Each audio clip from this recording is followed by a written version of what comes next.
Motor சைக்கிளுடன் lorry மோதி குடும்பஸ்தர் மரணம். Colombo grand pass police பிரிவிற்குட்பட்ட இங்கிருகொட சந்தியில் lorry ஒன்று மோட்டார் சைக்கிள் ஒன்றுடன் மோதி விபத்துக்குள்ளானதில் குடும்பஸ்தர் ஒருவர் உயிரிழந்துள்ளார்.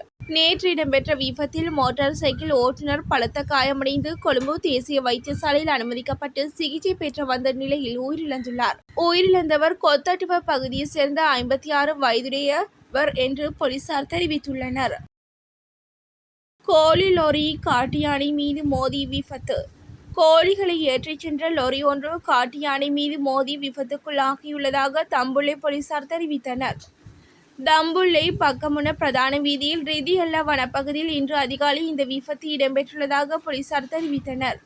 காட்டு யானை ஒன்று வீதியின் நடுவில் இருந்துள்ள நிலையில் சாரதி அடைந்த கட்டுப்பாட்டை இழந்த லொரி யானை மீது மோதி விபத்துக்குள்ளாகியுள்ளது. விபத்தில் லொரியின் சாரதி காயமடைந்துள்ள நிலையில் தம்புள்ளை வைத்தியசாலையில் அனுமதிக்கப்பட்டுள்ளதாக போலீசார் தெரிவித்தனர். இதேவேளை இந்த விபத்தின் போது லொரியில் இருந்த கோழிகள் பல உயிரிழந்துள்ள நிலையில் வீதியில் சிதறுண்டு இருந்துள்ளதாக போலீசார் தெரிவித்தனர்.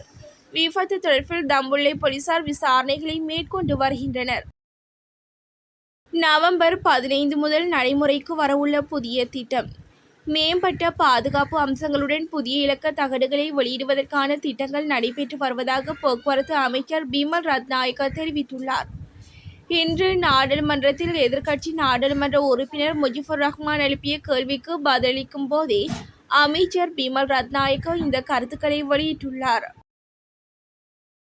இலங்கையில் அதிகளவில் ஊழல் மோசடிகள் இடம்பெறும் துறைகள். இலங்கையில் அதிகளவில் ஊழல் மோசடிகள் இடம்பெறும் துறைகள் குறித்த தகவல்கள் வெளியிடப்பட்டுள்ளன. 2024ஆம் ஆண்டில் நடத்தப்பட்ட பொது கருத்து கணிப்பின் மூலம் இந்த விடயம் தெரியவந்துள்ளது. இலங்கையில் லஞ்ச ஊழல் மோசடிகள் மிக அதிகளவில் இடம்பெறும் 3 முக்கிய துறைகளாக போலீஸ், அரசியல், சுங்கத்துறை ஆகியவை அடையாளம் காணப்பட்டுள்ளதாக லஞ்ச ஊழல் தவிர்ப்பு விசாரணை குழு தெரிவித்துள்ளது. கொழும்பில் நேற்றைய தினம் நடைபெற்ற கருத்தரங்கொன்றின் போது லஞ்ச ஊழல் தவிர்ப்பு விசாரணை ஆணைக்குழுவின் தலைவர் நீர் இட்டவெல தெரிவித்துள்ளார். கடைக்குள் நுழைந்தவரை கொடூரமாக அடித்து கொலை செய்த நபர். நீர்கொழும்பு போலீஸ் பிரிவின் பெரியமுள்ள பகுதியில் நேற்று பிற்பகல் நடந்த தாக்குதலில் ஒருவர் உயிரிழந்துள்ளார். டெல் மார்வத்தை பகுதியைச் சேர்ந்த 44 வயதுடைய ஒருவரை இவ்வாறு உயிரிழந்துள்ளார். கொலை செய்யப்பட்ட நபர் பெரியமுள்ள பகுதியிலுள்ள ஒரு கடையில் பணிபுரிந்து வந்துள்ளார் என தெரியவந்துள்ளது. யாழில் வீட்டின் மீது முறிந்து விழுந்த மரம்.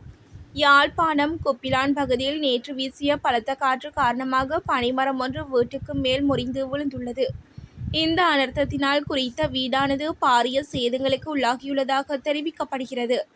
குறித்த விடயத்தினை யாழ்ப்பாணம் மாவட்ட அனர்த்த முகாமைத்துவ பிரிவின் பிரதி பணிப்பாளர் சூரியராஜா தெரிவித்துள்ளார். கொழும்பில் காவல்துறையினரை அச்சுறுத்திய அர்ச்சுனா.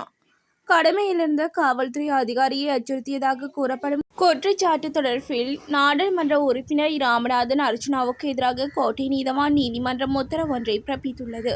அதன்படி குறித்த குற்றச்சாட்டு தொடர்பில் விசாரணை நடத்தி நீதிமன்றத்தில் அறிக்கை தாக்கல் செய்யுமாறு புறக்கோட்டை காவல்துறை பொறுப்பதிகாரிகளுக்கு கோட்டை நீதவான் நீதிமன்றம் உத்தரவிட்டுள்ளது.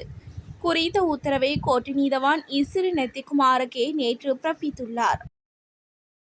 பொருளாதாரத்தை அடுத்த ஆண்டு வளமைக்கு கொண்டு வர முடியும். இலங்கையின் பொருளாதார நிலைமையை இன்னும் ஓராண்டு காலத்தில் பழைய நிலைக்கு கொண்டு வர முடியும் என ஜனாதிபதி அனுரகுமார திசாநாயக்க தெரிவித்துள்ளார்.